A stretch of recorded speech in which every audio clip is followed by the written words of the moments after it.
Okay, so the June devlog has finally arrived.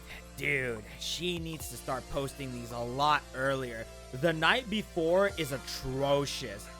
Anywho, I did see the entirety of the devlog before this reaction. This will be my third time. I will admit, the first time I saw this, I had a really good impression. Pretty much a rose-tinted glasses effect. This time though, I'll bring a more balanced view on it. I'll demonstrate what is good, what is bad, or somewhere in between. With that, we can get started. Hey guys, it's Quell, coming to you with another last second devlog about the update. Starting off, we will be going over Dandy's Buds, a system for new players to learn some of the basics of Dandy's world while giving already experienced players the opportunity to help out where they can. Okay, I'm telling you this right now, experienced players aren't going to do this. I'll be more in depth about it later though. So, first as a new player, when you open the game, there is a new character select screen where Poppy and Boxton are presented more clearly to the player with some new animations. I think this is a plus for hooking and reeling in newcomers. Dandy's world has always had the strength of attracting new players. This just adds on to said strength, so good job here. After spawning in as your chosen character and walking down the main hall, Dandy will greet our new players and show them his shop, while handing them some simple new player tasks and then directing them to the nearest elevator. This is also nice since before, when you spawned in the game, there was no general sense of direction on what to do. Granted, Dandy's World is a very simple game, so it's not like you needed this, but I think all games should have some sort of introduction, no matter how simple or complex it is. Another job well done here. During this stage, new players will also have the Dandy's Bud title automatically equipped. After finishing out their new player tasks in as many rounds as it takes, Dandy will promote new buds to blossoming buds.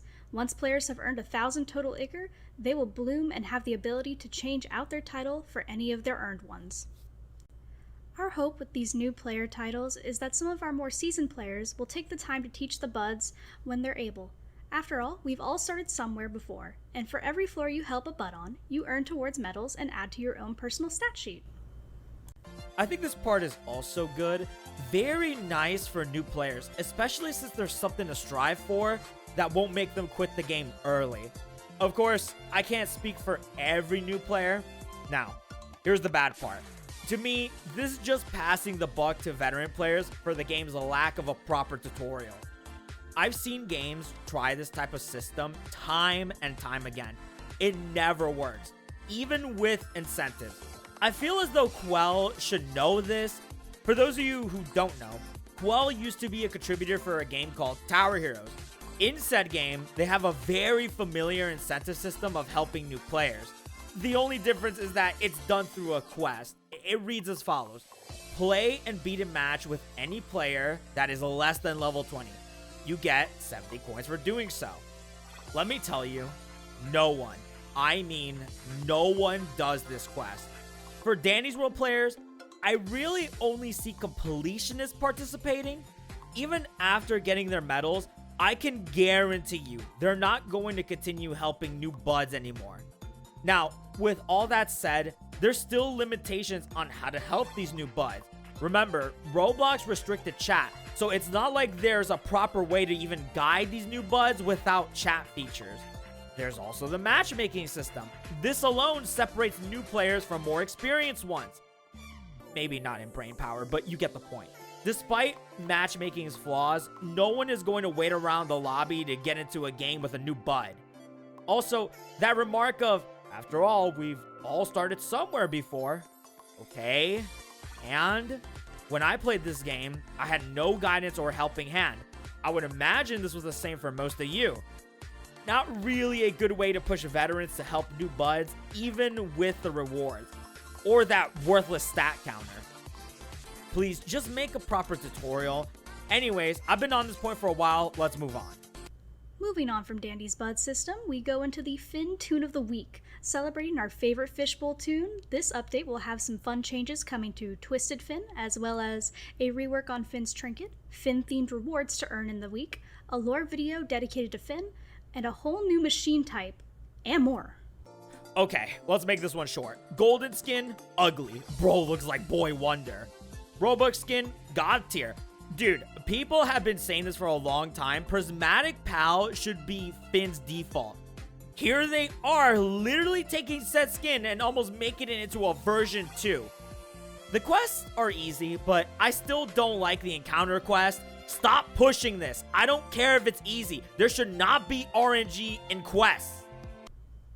Starting off, we have the new trinket rework. Finn's fishing rod now reveals the machine locations to users at the start of the floor, instead of providing 3 random items at the start of your round. While it's very obvious that the new reworked trinket is better, that doesn't mean that it's good. I legit don't see anyone using this. This is basically going from F tier to D- territory. Before you argue, this trinket is meant for new players. Of course you're supposed to discard it. No, I believe every trinket should be viable. End of story.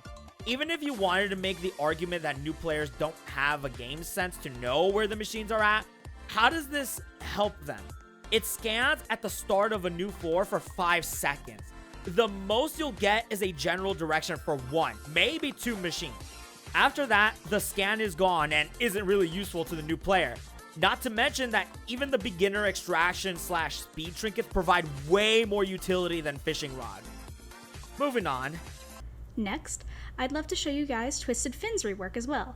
He no longer will slow anyone who finishes a machine on the floor, but instead Twisted Finn will now make 3 of his own large ichor puddles on the floor, and in one of these puddles, Finn will toss in Twisted Barnaby. If a toon steps into Twisted Finn's ichor puddle while Twisted Barnaby is active in it, Twisted Barnaby will jump out and latch onto the player. While Twisted Barnaby is attached to said player, their location will be known by Twisted Finn for the whole time that Barnaby is attached to them. It doesn't matter if Finn is chasing anyone else prior or sees any other player on the way to the latched one, he will always target a player who has Twisted Barnaby stuck to them. Thankfully, your fellow players can help remove Barnaby sooner. Barnaby will be latched on for 10 seconds if you're solo, 15 seconds if you have 2, 3, or 4 players, and 20 seconds if you have 5 or more players. Okay, this is really, really good. I love this. This is good game design for a monster. From what she revealed here, it seems that Twisted Finn creates these ichor puddles at the start of the floor. This means that even if a distractor takes Finn away, the danger of Finn passively remains. There's also the gimmick of Twisted Barnaby. I love the fact that he prioritizes the toon that is latched. Also, the ability to help other toons remove Twisted Barnaby is a nice addition. Now, with all that said, I have some questions. Does this mean Finn will stack the ichor puddles on an ichor leak? If he does, that means he adds more danger when the event is active. If not, nothing really changes, especially with how avoidable most of these puddles are. Another question, when Barnaby is removed, will he spawn in another puddle regardless of Finn's presence or not? If he does, then great. You can even argue that this is an anti-distractor mechanic, which is a nice touch. However, if he doesn't, then that means distractors can yet again take away a specialized mechanic that you'll never see. Still though, at least he leaves the ichor puddle, so that's a relief. Twisted Finn also likes to play and splash around in the ichor puddles, as well as messing around with Boom, our new machine. Swimmy Barnaby, while able to be played and practiced on your own in the lobby, also has a machine counterpart. Your skill check stat will decide how difficult the obstacles are, while collecting coins is how you complete great skill checks. But if you hit anything, you fail the machine and have to start extracting again. This is all I have time to share for now, but be sure to check out your Vmail for more information when the update drops. And have a lovely day. I'll see you guys later. Bye-bye. Does anyone else feel like that transition made no sense? Anyways, not important. I love this new machine. I love the fact that we're getting another machine, especially since this one is a minigame. That is amazing. However, there are some potential negatives to go over. Like for instance, why is this machine dependent on toon stats? Shouldn't this have been a traitless machine? Skill check and extraction toons are already meta. Making a machine dependent on these meta stats just lessens the pool for viable toons. That's not all. I want to bring to your attention the rarity rate of this machine. Keep in mind, Quelver doesn't group machines based on what they do. As an example, think of the default and circle machine. These aren't grouped. She views these as two distinct separate machines. Currently, at the time of this recording, there are 3 machines, making a 1 in 3rd chance spawn rate for each one. Adding this new machine makes a 1 in 4th chance spawn rate. This machine is about to be rare. People may argue that these machines become common in the latter floors, except the majority of the matchmaking experience doesn't take you to said floors. Other than that though, this is still a good addition. Any new machines are welcome in my book. Alright, that's the end of my critique. Overall, very positive about this one. Yeah, there's some bad, but the bad doesn't negate the good in this scenario. With that, I'm going to be calling it here. Goodbye. Goodbye.